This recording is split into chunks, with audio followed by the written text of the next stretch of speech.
Hi guys, spend the day with me as the most handsome student here in Governor Feliciano High School. So first thing na ginawa ko, nag-TikTok tsaka nag-exercise muna ako. So pagtapos nang bumaba na yung pogi, ako.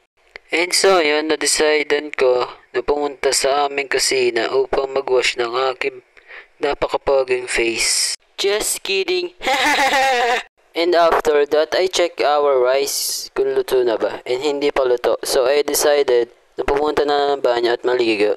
And by the way guys, this is our uniform. And so pagkatapos ko maligo, pinot ko ng aking socks into my feet. And after that, I put my expensive shoes from Shopee, by the way.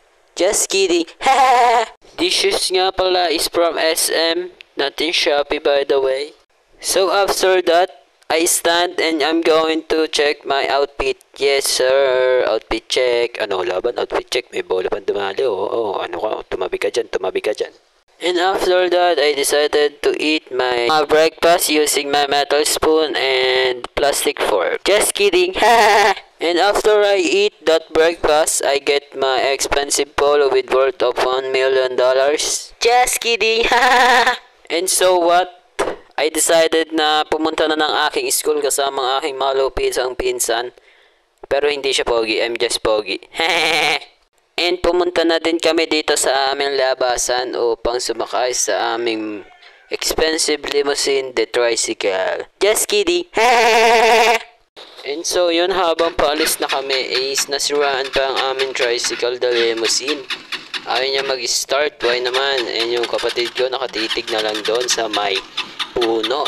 And ayun, gumana na nga yung aming limousine, the tricycle. So we're on our way to go our school na kasi we are late na. And so yun, nandito na nga kami sa labas. So wala pa to sa kalahati na aming pupuntahan kasi malayo-layo pa to, some far away ago. And so what, I'm here in my school now. I'm going to my room now cause I'm late now. Just kidding. So pagdating ko nga sa room namin, wala pa sa kalahati yung napasok dito sa amin. So ayun, I waited so far away in a long time ago from BCE 1000 to 200. And so yun, I'm so lonely here nga kasi hindi pa pumapasok yung mga tropa pips ko. And so yun, dumating na nga pala si sir. So lahat kami dito is pumasok na nga. So dito na nga nagtatapos ang ating munting mini vlog. So hanggang sa muli, paalam, bye bye.